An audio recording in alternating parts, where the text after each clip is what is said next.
अस्सलाम वालेकुम। उम्मीद करती हूँ आप लोग बिल्कुल ठीक ठाक होंगे। बिज़नेस मैथ में हम चैप्टर नंबर 5 पढ़ रहे हैं फंक्शन एंड ग्राफ्स का। तो हम अपने प्रीवियस लेक्चर में ऑलरेडी डिस्कस कर चुके हैं। हमने क्वेश्चन सॉल्व किए हैं 5.1 2 3 एंड 5 तक जो हमने क्वेश्चंस किए हैं, और हम उसी से कंटिन्यू करेंगे सेट ए का ही 5.6 से। ठीक है, क्वेश्चन को आपने थोड़ा सा ध्यान से समझना है और उसके बाद उसको सॉल्व करना है। Find the question to the straight line passing through. आपके पास 2 नंबर हैं और आपने straight line passing through find करना है। तो बेटा आपने ये सबसे पहले माइंड में रखना है, एक सोल्यूशन में जो हमारी straight line passing through the points में आती है उसका ये एक फार्मूला है, ये आपने याद कर लेना है कि जब भी straight line passing through out होती है तो हमारे पास ये वाला फार्मूला यूज़ होगा। तो ये होता है y minus y one, y2 minus y one, x2 minus x1, और वो मल्टीप्लाई हो रहा है x माइनस x1 के। ठीक है, ये फार्मूला आपने क्लियरली लिख लेना है और इसको याद कर लेना है, क्योंकि इसी फार्मूले से आपने क्वेश्चंस को सॉल्व करना है। लेकिन जब आपके पास ये वाला क्वेश्चन हो, अब आपको नज़र आ रहा है कि 3 और 4 ये पॉइंट्स हैं, ये x1 और y1 है, और आपके पास जो दूसरा पॉइंट है वो आपके पास x2 और y2 है। ठीक है, अगेन मैं समझा देती हूँ कि 3 आपका x1 है और जो 4 है वो y1 है। ठीक है, 3 आपका x1, y आपका y1। ठीक है, x1 और y1, सेकेंड आपका x2 और y2 है। ठीक है, ये क्लियरली आपने समझ लेना है कि पहले आपके पास x और y की वैल्यू होती है, सेकंड में आपके पास x2 और y2 की वैल्यू होगी। आपने इन वैल्यूज़ को इस फार्मूले के अंदर, ये जो आपने लिखा है उस फार्मूले के अंदर अपनी वैल्यूज़ को पुट कर लेना है और उसको सिंप्लीफाई करना है हमने। ठीक है, सिंपली हम उन वैल्यूज़ को उसके अंदर पुट किया, हमने सॉल्व किया, 2 और 2 को डिवाइड कर लेंगे, 1 आ जाएगा, और सिंपल आपके पास x माइनस 3 और y माइनस 4 है। तो लास्ट में आपके पास एक y की वैल्यू बन गया। ये वो वाली लाइन है जो कि आपकी स्ट्रेट लाइन से पास होके जाती है। ठीक है, क्वेश्चन नंबर 5.7 ये आपका similar question same as it is 5.6 की तरह है।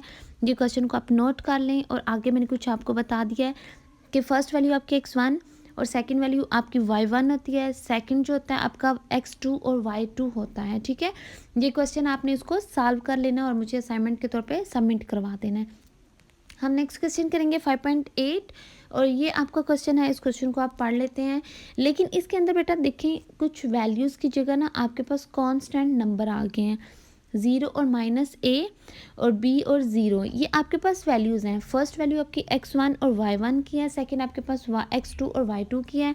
हमने स्ट्रेट लाइन से जो पास होगा उस क्वेश्चन के अंदर उस जो फार्मूला हमने लास्ट क्वेश्चन में किया वही लिखेंगे, और उन वैल्यूज़ को हमने इसके अंदर पुट कर देना है। 0 आपका x1, y माइनस a आपका क्या होगा y1, और b आपका x2 और 0 आपका y2 होगा। आपने उन वैल्यूज़ के अंदर सिंपली उन वैल्यूज़ को पुट करना है और आपने उसको सिंप्लीफाई करके उसको फाइंड कर लेना है। ठीक है, हमने सिंपली इन वैल्यूज़ को इसके अंदर पुट किया है, और आपका उन वैल्यूज़ के थ्रू आपके पास देखें तो 0 होगा, तो 0 की वैल्यू माइनस और माइनस प्लस होता है, तो a आपका पॉजिटिव आ जाएगा, b आपका आ जाएगा, और x मल्टीप्लाई होगा।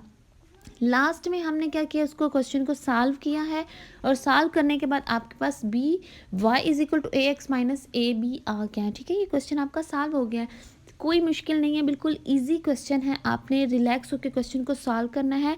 एक दफ़ा आप लोग साथ साथ इसको नोट कर लीजिएगा ताकि आपको इजीली समझ आ जाए। ठीक है, क्वेश्चन नंबर आपका नेक्स्ट, हम क्वेश्चन की तरफ जाएंगे। तो नेक्स्ट क्वेश्चन के अंदर स्लोप की बात हो रही है। ठीक है, तो आपने माइंड में रखना है कि स्लोप आपका m के इक्वल है, जैसे ऊपर फार्मूले में y2 और माइनस y1, x2 और माइनस x1 है। बेटा इस चीज़ को हम स्लोप कहते हैं, और स्लोप हमारा m के इक्वल होता है। ये चीज़ माइंड में रखना है, क्योंकि इस क्वेश्चन के अंदर उसने स्लोप गिवन दी है। ठीक है, तो आपने उस फार्मूले के अंदर सिंपली स्लोप को m के इक्वल कर लेना है। आपने क्वेश्चन को पहले गौर से पढ़ना है बेटा।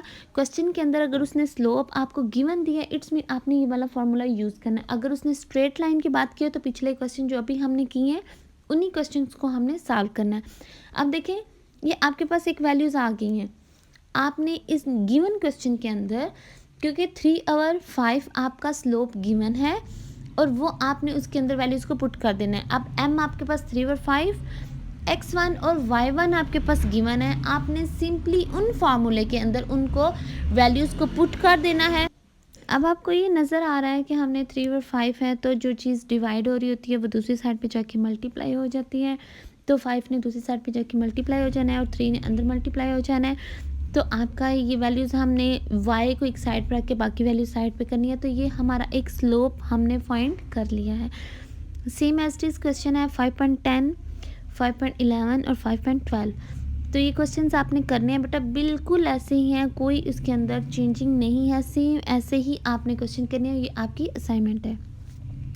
5.13, 5.13 आपने क्वेश्चन करना है। तो बेटा इसके अंदर क्वेश्चन को गौर से पढ़ें। Find the question to the straight line in which y intercept is 2 and slope is equal to 2/3। अब स्लोप और इंटरसेप्ट हमारे पास क्या है, ये आपने मॉडल याद रखना है कि y is equal to m आपके पास स्लोप और c आपके पास क्या है, इंटरसेप्ट है। ठीक है, m आपके पास स्लोप और c आपके पास इंटरसेप्ट है। तो क्वेश्चन के अंदर गिवन है c2, m गिवन है 2/3।